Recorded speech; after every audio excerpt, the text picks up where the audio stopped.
अस्सलामुअलैकुम स्टूडेंट्स, कैसे हैं आप? खैरियत से हैं? तबीयत ठीक है आपकी?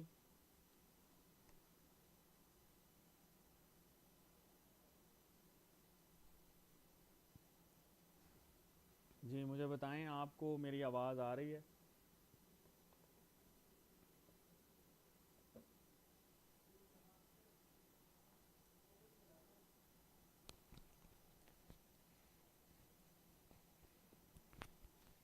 क्या आपकी समातों में मैं आ रहा हूँ? आपको मेरी समझ आ रही है? आवाज़ आ रही है? चलें, आप बताएं, आवाज़ आ रही है?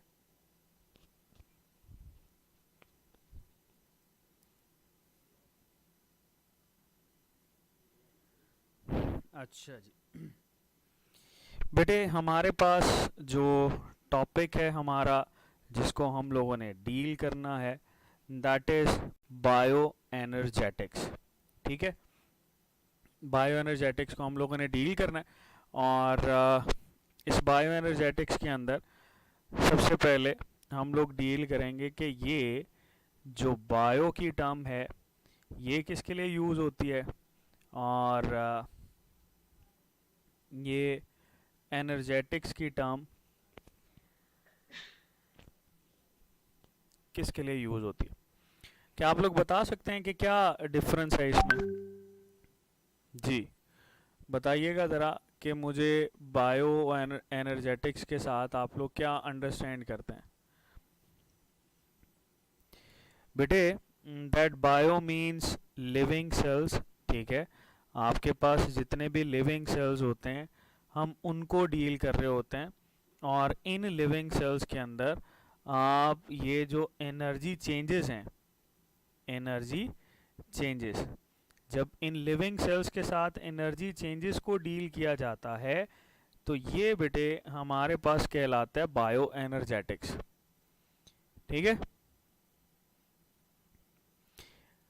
अच्छा बेटे, आप अभी फ़िलहाल इसको जो भी आप यहाँ पे कमेंट कर रहे हैं इसको छोड़ दें, क्योंकि टॉपिक हमारा इम्पॉर्टेंट है। इसको आप जब तक कवर नहीं करेंगे तब तक बेटे चीज़ें आपके पास मुश्किल होती जाएंगी। ठीक है।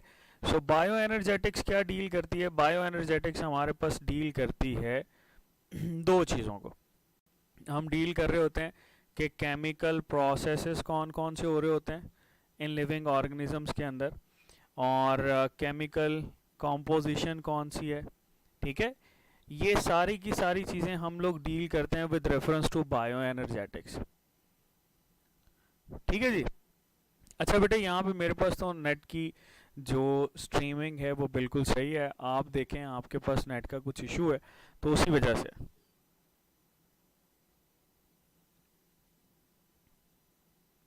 अच्छा, माइक का भी आप कह रहे हैं ठीक है, कभी आप कह रहे हैं आवाज़ का मसला है। चलें, हम क्लास को प्रोसीड करते हैं। With the passage of time चीज़ें जो हैं वो बेहतर हो जाएंगी। ठीक है जी। चलो, लॉज ऑफ थर्मोडाइनेमिक्स बेटे हम यहाँ पर फॉलो कर रहे होते हैं। बायो एनर्जेटिक्स जितनी भी है इसके अंदर हम लोग डील करते हैं लॉज ऑफ थर्मोडाइनेमिक्स। ठीक है जी। ये थर्मोडाइनेमिक्स में हम लोगों ने डिफरेंट लॉज डिस्कस किए हैं, जिसमें first law, second law, third law, और आपके पास इवन फोर्थ लॉ भी कंसीडर कर रहे होते हैं। और वो फिज़िक्स के अंदर, केमिस्ट्री के अंदर आप लोगों ने मेंशन किए हैं। यहाँ पर हम बायो एनर्जेटिक्स के अंदर जिन रिएक्शंस को बेटे डील करेंगे वो हमारे पास दो हैं। ठीक है, जो कि एग्जाम्पल्स हैं रिएक्शंस की। जैसे एक हमारे पास रिएक्शन है कैटाबॉलिज्म, ओके, और एक रिएक्शन है हमारे पास एनाबॉलिज्म। तो ये कैटाबॉलिज्म और एनाबॉलिज्म रिएक्शन की एग्जाम्पल हैं। ठीक है जी। अच्छा, इसमें कैटाबॉलिज्म और एनाबॉलिज्म को जब हम लोग डील करते हैं तो कैटाबॉलिज्म और एनाबॉलिज्म के बारे में बेटे कुछ चीज़ें आपने यहाँ पर ऐड रखनी है कि कैटाबॉलिज्म जो होता है इसको हम लोग एक्सरजोनिक भी बोलते हैं, that is also refer to as exergonic. और एनाबॉलिक जो होता है इसको हम लोग एंडरजोनिक बोलते हैं। ठीक है जी, ये बेटे इसके साथ एसोसिएट किया जाता है। फिर हमारे पास सवाल ये आता है कि इन दोनों रिएक्शंस का केमिकल लिंक कौन सा है।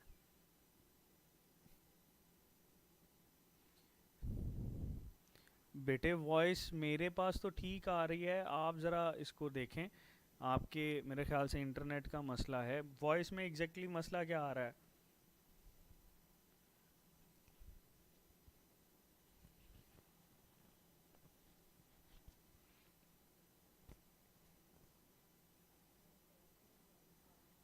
अच्छा देखें, गन्मा को आवाज़ ठीक आ रही है, और कुछ कह रहे हैं बहुत कम आ रही है, कुछ कह रहे हैं लो आ रही है, कुछ कह रहे हैं माइक को जो है ना वो दूर करें। चलें हम इसको बेटे कैरी करते हैं विदाउट वेस्टिंग आवर टाइम, और अगर किसी को इशू है तो वो डेफिनेटली उसको रिकॉर्डेड में, ये जब हमारे पास लेक्चर कंप्लीट हो जाएगा तो उसको सुन ले। जी बेटे, केमिकल लिंक हमारे पास पूछा जाता है कौन सा होता है, तो केमिकल लिंक बेटे इनमें हमारे पास होता है एटीपी। ठीक है, और इसी को ही हम लोग डील कर रहे होते हैं कि एटीपी किस तरह से आपके पास ये सारे के सारे रिएक्शंस के अंदर जो है वो केमिकल लिंक के तौर पर यूज़ होता है। हम लोग जिस रिएक्शंस को सबसे पहले डील करेंगे, that reaction is known as photosynthesis. ये बेटे हमारे पास फोटोसिंथेसिस है, और फोटोसिंथेसिस बहुत इंपॉर्टेंट है क्योंकि आप लोगों ने ये पढ़ा है कि फोटोसिंथेसिस के साथ हम लोग ये ऐड करते हैं कि फोटोसिंथेसिस जो है ना, ये हमारे पास रिडॉक्स रिएक्शन होता है। ठीक है, that is a redox reaction, यानी इसमें रिडक्शन भी आपको नज़र आती है और ऑक्सीडेशन भी नज़र आती है।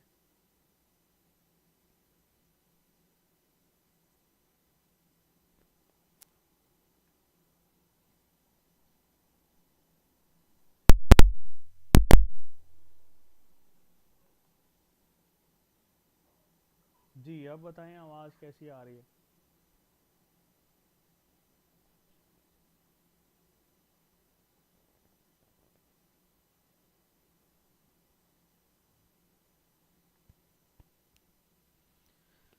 चलें बेटे, बच्चों को ठीक आ रही है। अगर किसी को इशू है तो वो मेरे ख्याल से यहाँ से हम लोगों ने कल भी जो तो लेक्चर किया है ना, चलें हम कैरी कर रहे हैं इसको। देखो फोटोसिंथेसिस जो है ये हमारे पास रिडॉक्स रिएक्शंस है, और इसी फोटोसिंथेसिस को हम लोग एनाबॉलिक रिएक्शन की कैटेगरी के अंदर भी रखते हैं कि ये हमारे पास एनाबॉलिक रिएक्शन होता है। फिर हम अगर इसकी डेफिनेशन की तरफ आएँ तो इसकी डेफिनेशन में बेटे डिफरेंट चीज़ें आपके पास पूछी जाती हैं, जैसे कि अगर आपको वो कहे कि सिंपल सिंपल सब्सटेंसेस जो हैं आप इनको कन्वर्ट कर रहे हो कॉम्प्लेक्स सब्सटेंसेस के अंदर, तो रिएक्शन कौन सा कहलाएगा? That reaction will be refer to as photosynthesis. या हम यहाँ पर डिस्कस करें कि एनर्जी पुअर सब्सटेंसेस जो हैं ये हमारे पास कन्वर्ट हो रहे हैं एनर्जी रिच सब्सटेंसेस के अंदर, तो एनर्जी पुअर का एनर्जी रिच सब्सटेंसेस के अंदर कन्वर्ट होना ये भी फोटोसिंथेसिस है। फिर हम लोग ये कहते हैं oxides of carbon and hydrogen, अगर ये हमारे पास कन्वर्ट होते हैं हाइड्रेट्स के अंदर, ठीक है, जैसे हाइड्रेट्स ऑफ कार्बन की आप लोग बात करते हो जिसमें बेटे हमारे पास मेंशन कर रहे होते हैं हम लोग ग्लूकोज को, तो वो बेटे इसके अंदर आ जाता है। ठीक है, और इन तमाम के अंदर हम लोग जिस एनर्जी को यूज़ कर रहे होते हैं that is light energy. Definitely यहाँ पर हमारे पास लाइट एनर्जी यूज़ होती है, और ये लाइट एनर्जी बेटे in the presence of chlorophyll हम लोग यूज़ कर रहे होते हैं। ठीक है जी, ये बेटे हम लोग क्लोरोफिल की प्रेजेंस के अंदर यूज़ करते हैं। अब आगे चलते हैं, हमारे पास इसमें बेटे इस फोटोसिंथेसिस की इक्वेशन से कुछ आपके पास क्वेश्चंस बनते हैं। जैसे देखो, एक है जी हमारे पास दैट इज़ 6CO2 प्लस, अगर हम लोग यहाँ पर ऐड करें तो बेटे हमारे पास आ जाएगा 12H2O। ये जब रिएक्ट करते हैं तो इनके रिएक्ट करने से बेटे हमारे पास यहाँ पर यूज़ होती है sunlight, and there is the presence of chlorophyll, और हमारे पास जो रिएक्टेंट आएगा बेटे दैट विल बी C6H12O6 हम मेंशन करते हैं। इसी के साथ साथ ऑक्सीजन, और इसी के साथ बेटे आपको वाटर भी नज़र आता है। ठीक है।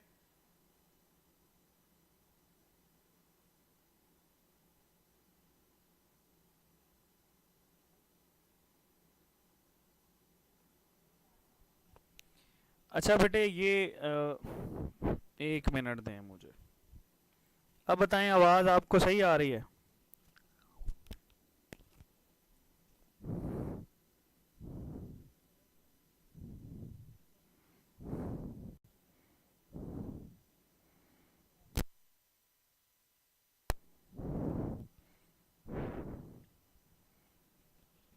जी सही है अब? Now voice is clear and loud sir, thanks. चलें जी, ठीक है, हम इसी को इसी पोजीशन पे ही कैरी करते हैं। देखो बेटे, हमारे पास ना ये कार्बन डाइऑक्साइड, वाटर, और यहाँ पर हम लोग जब इसका रिएक्शन करवा रहे होते हैं तो इसको हम लोग डील करते हैं। देखो आपके पास पहले तो ये पूछा जाता है कि जी हमारे पास ये जो चीज़ें होती हैं किस तरह से मेंशन की जाती हैं। ठीक है, पहले से थोड़ा बेहतर है। चलो हम लोग बेटे इसको यहीं पे डिस्कस करेंगे। चलें जी, आपको पता है कार्बन डाइऑक्साइड जो होती है ये, इसकी बताओ ज़रा मुझे, रिडक्शन होती है कि ऑक्सीडेशन होती है? चलें जी, ये जो बेटे कार्बन डाइऑक्साइड होती है ये हमारे पास कन्वर्ट हो रही होती है किसके अंदर? That is converting into glucose. ये हमारे पास ग्लूकोज के अंदर कन्वर्ट होती है। ठीक है, और जब भी कार्बन डाइऑक्साइड ग्लूकोज के अंदर कन्वर्ट होती है तो इस रिएक्शन को हम लोग बोलते हैं रिडक्शन। ठीक है, that reaction is refer to as reduction. दूसरी तरफ अगर हम लोग मेंशन करें बेटा, तो ये जो आपके पास वाटर होता है, ये वाटर बेटे अल्टीमेटली रिलीज करवाता है ऑक्सीजन को, और इस रिएक्शन को हम लोग बोल रहे होते हैं ऑक्सीडेशन। तो रिडक्शन और ऑक्सीडेशन की वजह से कलेक्टिवली आपके पास ये जो रिएक्शन है ना, इसको हम लोग बोलते हैं रिडॉक्स रिएक्शन। ठीक है, that will be refer to as redox reaction. अच्छा, अब आपके पास बेटे यहाँ पर कुछ क्वेश्चंस बनते हैं। जैसे क्वेश्चन ये बनता है कि फोटोसिंथेसिस के जब हम लोग रिएक्टेंट्स को डील करते हैं तो इसके रिएक्टेंट्स के अंदर कौन कौन सी चीज़ आती है? तो बेटे इसके रिएक्टेंट में हमारे पास वाटर आता है, इसके रिएक्टेंट में हमारे पास कार्बन डाइऑक्साइड आती है, और इसके रिएक्टेंट में हमारे पास आती है लाइट। ठीक है जी, ये लाइट के बारे में आप लोगों ने याद रखना है that this light is limiting reactant. ये हमारे पास क्या है? लिमिटिंग रिएक्टेंट है। ठीक है जी, यानी अगर आप लोग लाइट को कम करोगे तो डेफिनेटली रेट ऑफ फोटोसिंथेसिस के ऊपर इफेक्ट होगा। क्लियर? चलो ये बात याद रखनी है आपने कि ये हमारे पास क्या है? लिमिटिंग रिएक्टेंट के तौर पर एक्ट करता है। चलो हम यहाँ पे क्या करते हैं, एक ना प्लांट बना लेते हैं ताकि हमारे पास चीज़ें क्लियर हो जाएं कि यहाँ पे ये रिएक्टेंट्स जो है वो कहाँ कहाँ से आते हैं। देखो बेटे, हमारे पास सबसे पहले जब प्लांट को ड्रॉ करते हैं तो प्लांट में ये बेटे आपके पास आ गया स्टेम, ये रूट्स आ गई। ये बेटे हमारे पास जब इसका एरियल पार्ट बनाते हैं तो चलो हम इसको ग्रीन कलर से बना लेते हैं, सपोज दैट इज लीफ। ठीक है, चलो ये हमारे पास बेटे, ये आपके पास जब ऊपर देखो तो हम लोग मेंशन करते हैं सबसे पहले कार्बन डाइऑक्साइड को, कि कार्बन डाइऑक्साइड कैसे आती है। याद रखना कार्बन डाइऑक्साइड जो है बेटे ये हमारे पास बिल्कुल छोटे छोटे पोर्स होते हैं यहाँ पे। इन पोर्स को हम लोग लेबल कर रहे होते हैं एज स्टोमेटा। ये बेटे हमारे पास लेबल किए जाते हैं एज स्टोमेटा। तो ये जो कार्बन डाइऑक्साइड होती है ना, that carbon dioxide is basically move into the plant cell via the stomata. ठीक है, फिर सवाल आपके पास ये आता है जी ये जो हमारे पास कार्बन डाइऑक्साइड है इसकी परसेंटेज कितनी होती है। तो आप लोगों ने पढ़ा है कि ये हमारे पास 0.03 से लेकर 0.04% तक होती है, ठीक है। 0.03 से 0.04% तक होती है। अगर बेटे हम यहाँ पर एक्वेटिक प्लांट्स की बात करें तो बेटे ये जो एक्वेटिक प्लांट्स होते हैं ये बेसिकली कार्बोनेट्स और बाइकार्बोनेट से एनर्जी रिसीव करते हैं। कार्बोनेट्स और बाइकार्बोनेट्स, उन्हीं से ही ये कार्बन डाइऑक्साइड को रिसीव करते हैं और इसका हिस्सा बनाते हैं। तो पहला तो हमारे पास कंपोनेंट है दैट इज़ कार्बन डाइऑक्साइड, जिसको हम लोगों ने डील किया। सेकंड कंपोनेंट जो है दैट इज़ बेटे वाटर, ठीक है। और वाटर जो होता है इसका सोर्स आपको ये रूट्स नज़र आती हैं बेटे। इन्हीं रूट्स से ये वाटर जो है ये अपवर्ड मूव करता है और बेटे इसकी अपवर्ड मूवमेंट से ये पहुंचता है फिर at the site of cell, ठीक है।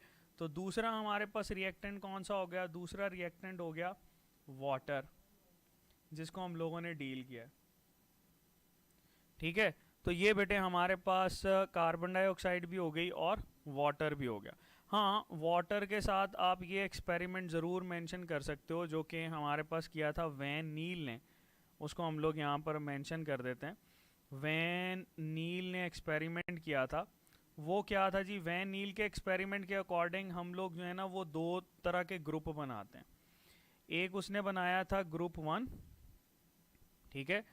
और इस ग्रुप 1 के अंदर उसने क्या क्या रखा था, देखो याद रखना, इस ग्रुप 1 के अंदर इसने हमारे पास कार्बन डाइऑक्साइड यूज़ की, ठीक है, प्लस वाटर यूज़ किया। लेकिन ये जो वाटर था इस वाटर के अंदर उसने बेटे हैवी आइसोटोप यूज़ किया था, यानी O18, ठीक है। देन जब आपके पास ये रिएक्शन हुआ तो इस रिएक्शन के नतीजे में आपको भी पता है क्या बनेगा, there will be the production of glucose यानी C6H12O6, ठीक है। तो ये हमारे पास आ गया C6H12O6। लेकिन यहाँ पर ये कि जो ऑक्सीजन होती है वो कहाँ से रिलीज़ होती है, कौन ऑक्सीजन को रिलीज़ करता है, और ये जो ऑक्सीजन होती है क्या ये O16 है या O18 है, तो बेटे यहाँ पर O18 ऑक्सीजन आई। अच्छा, फिर हम लोग यहाँ पर डिस्कस करते हैं ग्रुप 2 को। तो ग्रुप 2 इसने जो बनाया उसके अंदर बेटे जो कार्बन डाइऑक्साइड यूज़ की थी ना वो कार्बन डाइऑक्साइड कैरी कर रही थी 18 कार्बन। वाटर जो था ये हमारे पास बेटे O16 वाला ही था। जब इसका रिएक्शन हुआ प्रोडक्ट हमारे पास आई C6H12O6 और प्लस बेटे यहाँ पर जो हमारे पास ऑक्सीजन है दैट ऑक्सीजन इज़ नॉर्मल यानी O16। अब इससे ये बात क्लियर हुई कि ये जो वाटर होता है इसी वाटर से बेटे ऑक्सीजन रिलीज होती है, ठीक है। यही हमारे पास वाटर है जो कि ऑक्सीजन को रिलीज कर रहा होता है। ओके हो गया। तो हम लोग इसकी रिलीज को डिस्कस कर रहे होते हैं कि ये हमारे पास रिलीज कहाँ से होता है। अच्छा, तीसरा रिएक्टेंट है हमारे पास बेटे लाइट, और लाइट का सोर्स कौन सा है, लाइट का सोर्स है बेटे सन, ठीक है।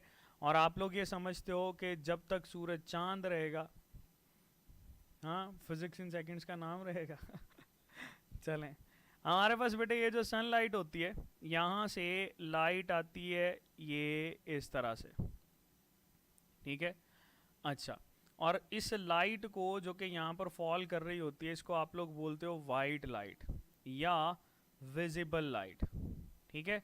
इस विजिबल लाइट को बेटे हम लोग जब वेवलेंथ को डिस्कस करते हैं तो ये 380 नैनोमीटर से रेंज करता है 750 नैनोमीटर तक, ठीक हो गया, ठीक है। ये विजिबल लाइट को हम लोग डील कर रहे हैं। अब बेटे थोड़ा सा यहाँ पर हम ना विजिबल लाइट को डिस्कस कर लेते हैं ताकि हमारे पास ये चीज़ें थोड़ी मज़ीद क्लियर कर लेते हैं। देखो हम लोग ये कहते हैं कि ये जो विजिबल लाइट होती है ना, विजिबल लाइट को जब प्रिज्म में से गुजारते हैं तो ये आपके पास बेटे ये 7 कलर के अंदर डिवाइड हो जाती है, विब गॉयर, ठीक है।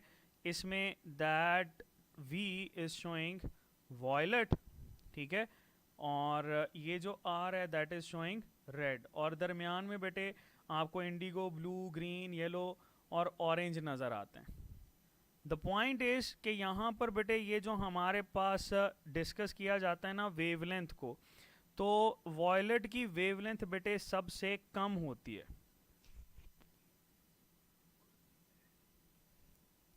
वेवलेंथ सबसे कम होती है, लेकिन रेड की वेवलेंथ हमारे पास क्या होती है, सबसे ज़्यादा होती है। ठीक है। अच्छा, दूसरी तरफ अगर हम लोग इसमें एनर्जी को डील करें तो बेटे एनर्जी जो है वो बिल्कुल इसके ऑपोजिट होगी। जिसकी वेवलेंथ कम है उसकी एनर्जी हमारे पास ज़्यादा होगी, और जिसकी बेटे वेवलेंथ ज़्यादा है उसकी एनर्जी हमारे पास कम होगी। ठीक है। चलो ये हम लोग डिस्कस करते हैं कि इसमें एनर्जी का क्या डिफरेंस है। यही ट्रेंड आपके पास चल रहा होता है। अगर बेटे हम लोग वापस ऊपर आ जाएं इस विजिबल लाइट की तरफ, तो हम लोग ये पढ़ते हैं कि विजिबल लाइट जो होती है ना, ये बेटे हमारे पास डुअल नेचर शो करती है। ठीक है। कौन कौन सी डुअल नेचर? देखो, इसमें हमारे पास एक आ जाता है पार्टिकल लाइक नेचर, और दूसरा हमारे पास आ जाता है बेटे वेव लाइक नेचर। चलो मुझे ये बताओ, इसका जो पार्टिकल होता है इसको क्या बोलते हैं?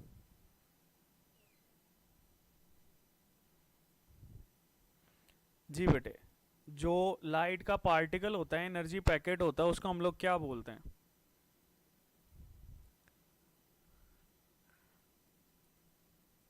अच्छा, मेसोन क्वांटम कहने लगे थे।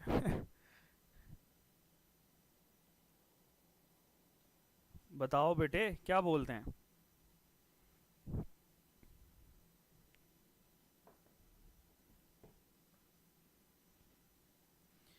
जी बेटे, ये हमारे पास जब भी हम इसके पार्टिकल को डील करते हैं ना, तो पार्टिकल जो होता है that is refer to as photon, energy packet.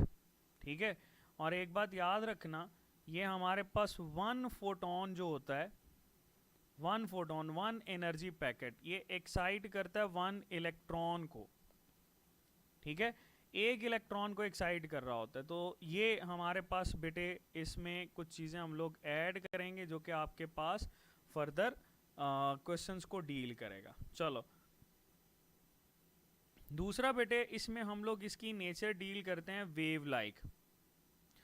और वेव लाइक नेचर कैसे डील कर रहे होते हैं? देखो, जैसे ही सनलाइट इसके ऊपर पड़ती है ना, तो बेटे इस लाइट का कुछ हिस्सा हमारे पास ये यहाँ पे इसके ऊपर पड़ता है और निकल जाता है। इसको हम लोग बोलते हैं transmission, that is refer to as transmission. और एक बात याद रखना कि ट्रांसमिशन हमेशा हाई एनर्जी जो वेवलेंथ की होती है उसकी होगी, यानी ज़्यादातर आपको वायलेट और इंडिगो कलर जो है ये बेटे आपको ट्रांसमिट होते हुए नजर आएंगे। ठीक है। तो ज़्यादा ट्रांसमिशन किसकी होती है? ये हाई एनर्जी पैकेट्स की। अच्छा, फिर हमारे पास आ जाता है कि भाई अगर आप यहाँ पर डील करते हो रिफ्लेक्शन की, जारी सी बात है कुछ वेवलेंथ जो है वो यहाँ पर रिफ्लेक्ट भी करेगी। ठीक है।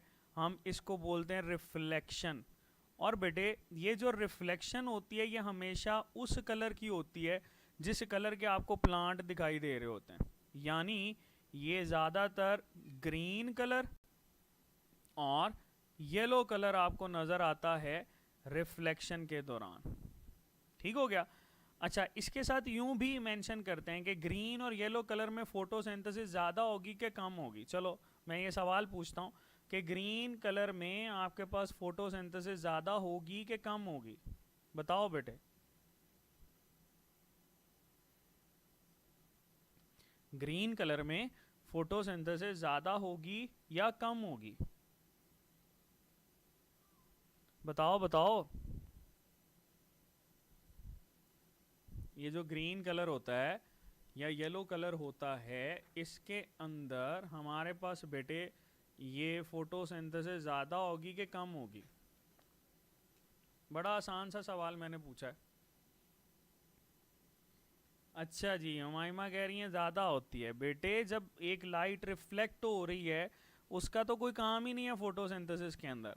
तो अगर कभी भी आपके पास ये सवाल पूछा जाए ना कि ग्रीन और येलो रेंज के अंदर क्या होगी, ये तो एब्जॉर्ब ही नहीं हो रही। जो एब्जॉर्ब होगी ना बेटे वही आपके पास फोटोसिंथेसिस शो करेगी। चलो हम यहाँ पर डील करते हैं एब्जॉर्ब लाइट। तो एब्जॉर्ब्ड लाइट जो यहाँ पर होती है बेटे, जिसको हम लोग ये सपोज मैं यहाँ पर मेंशन कर देता हूँ, दैट इज एब्जॉर्प्शन। तो एब्जॉर्प्शन बेटे हमारे पास दो कलर की होती है, सबसे ज़्यादा ब्लू की, उसके बाद रेड की। ठीक है, और जो लाइट एब्जॉर्ब होगी ना वही लाइट फोटोसिंथेसिस के अंदर रोल प्ले करती है। ठीक है, तो यहाँ पर बेटे हम लोगों ने तीन प्रॉपर्टीज पढ़ी हैं जो वेव लाइक हैं, जिसमें सबसे पहली है ट्रांसमिशन।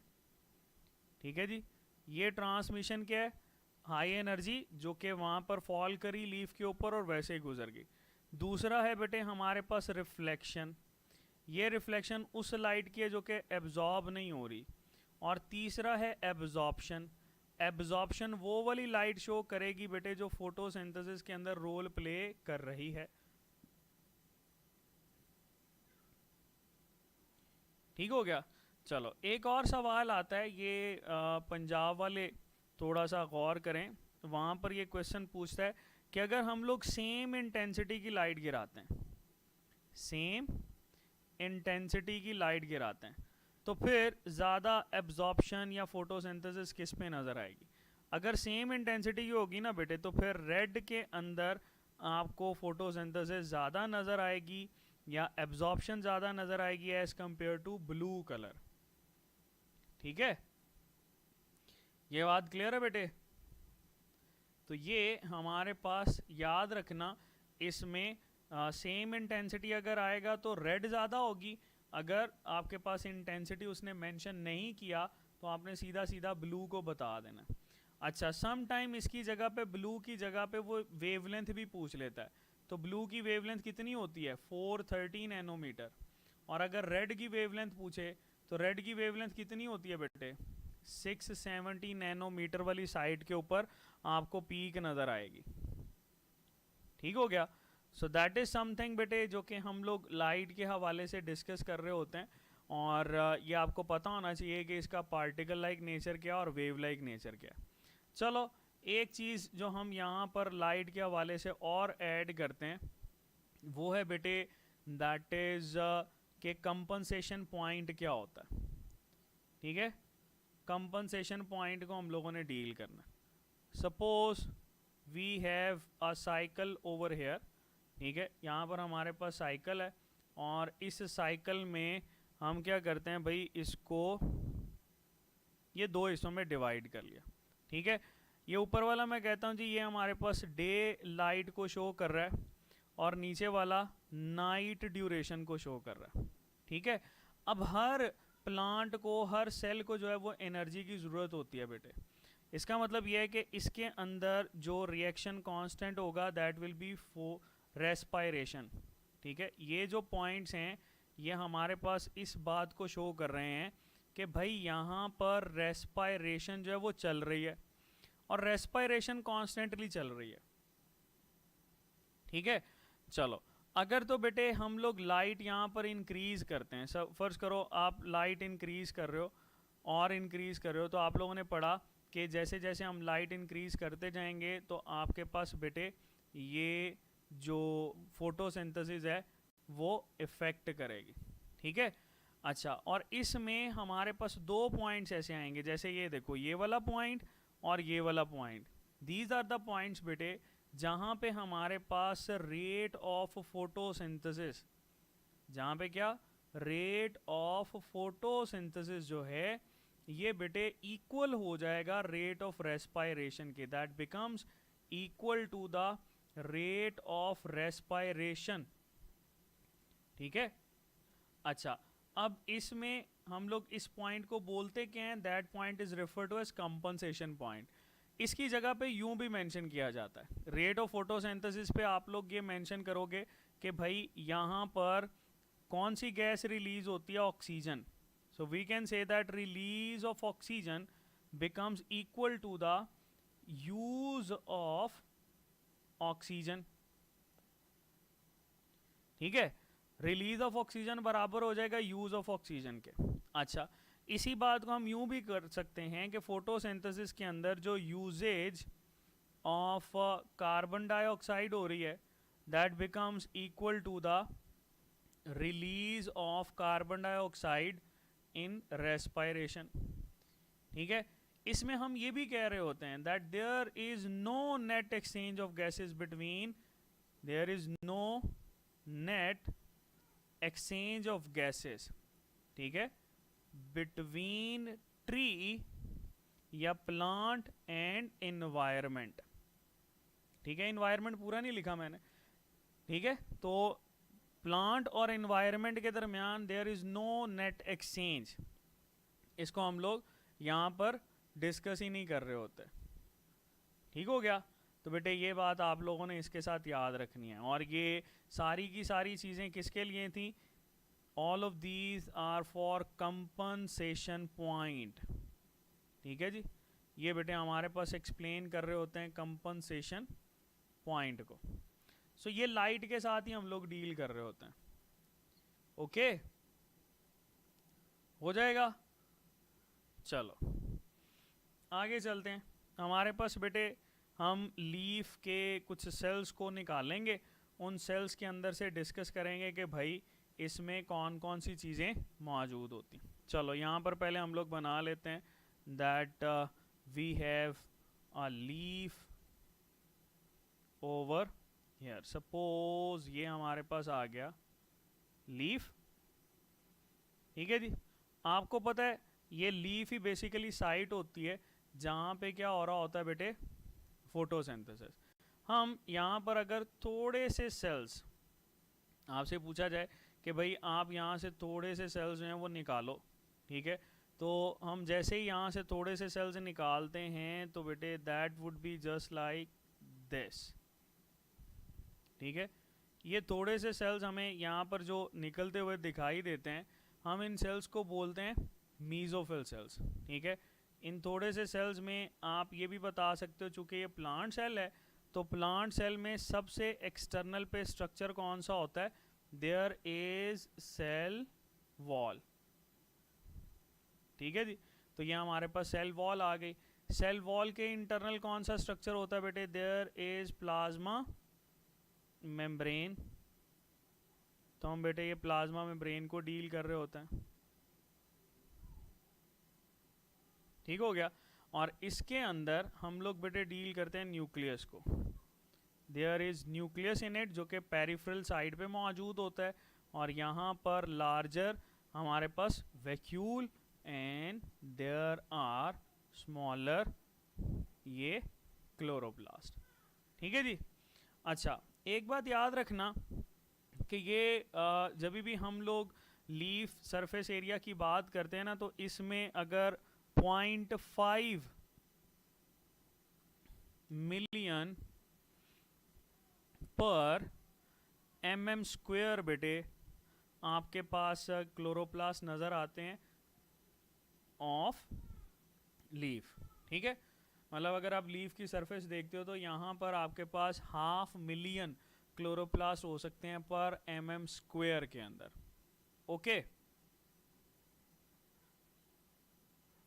ठीक है जी, ये बेटे हम लोग इसके साथ डील करते हैं। अब यहाँ पर जब आप लोग इसके किसी एक क्लोरोप्लास्ट को फर्ज कर लो यहाँ पे सेपरेट करते हो, तो क्लोरोप्लास्ट बेटे हम दोबारा से तो डिस्कस नहीं कर रहे, क्योंकि क्लोरोप्लास्ट हम लोग ऑलरेडी डील कर चुके हैं। कहाँ पर? सेल बायोलॉजी के अंदर।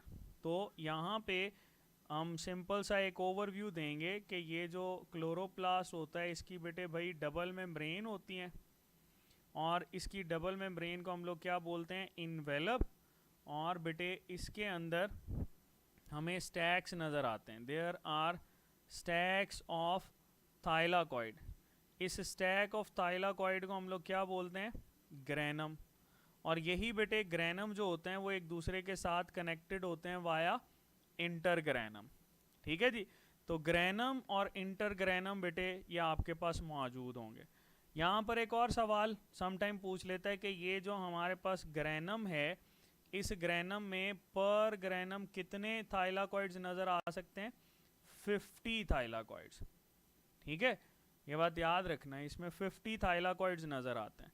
और अगर हम लोग यहाँ पर बेटे एक थाइलाकॉइड को डील करें, तो सपोज मैं थाइलाकॉइड को यहाँ पर बना रहा हूँ, इस थाइलाकॉइड में हमें बेटे दो चीज़ें नज़र आती हैं। सबसे पहले तो इसका ये जो फ्लूइड होता है जिसको हम लोग लेबल करते हैं एज ल्यूमन, ठीक है। दूसरा बेटे इसकी ये जो मेम्ब्रेन होती है ना, इस मेम्ब्रेन में आपको सेल के कुछ स्ट्रक्चर्स नज़र आते हैं जिसको हम लोगों ने लेबल किया था एज क्वांटोसोम। याद है, इनको बेटे हम लोग लेबल कर रहे होते हैं एज क्वांटोसोम। ठीक है, ये क्वांटोसोम की जगह पे बेटे टर्म फोटो सिस्टम भी यूज़ की जाती है। सो फोटो सिस्टम्स हमारे पास आ गए। इन फोटो सिस्टम्स की कितनी बेटे कैटेगरीज हम लोगों ने पढ़ी थी? दो पढ़ी थी। एक है फोटो सिस्टम 1 और दूसरा बेटे फोटो सिस्टम 2। ये डिस्कवरी की बेस के ऊपर होता है। और ये जो फोटो सिस्टम 1 होता है ये कितनी वेवलेंथ की लाइट एब्जॉर्ब करता है? 700 नैनोमीटर की। और फोटो सिस्टम 2 बेटे that absorbs light of 680 nanometer of wavelength. ठीक है, अच्छा ये क्वांटोसोम्स डिस्कस करना बहुत ज़रूरी है। चलो हम यहाँ पर ना ज़रा क्वांटोसोम्स को डील कर लेते हैं।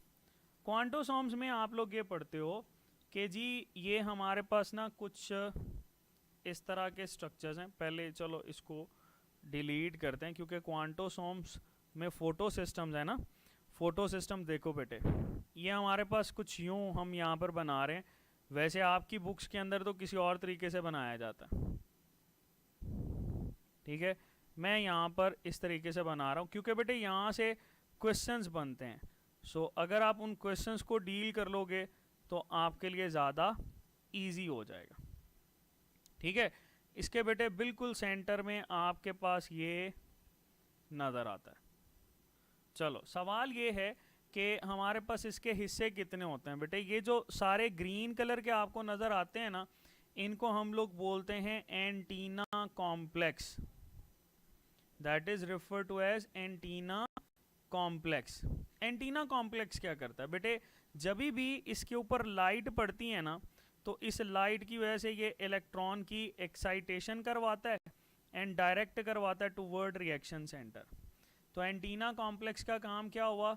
एंटीना कॉम्प्लेक्स का काम हुआ डायरेक्शन ऑफ एनर्जी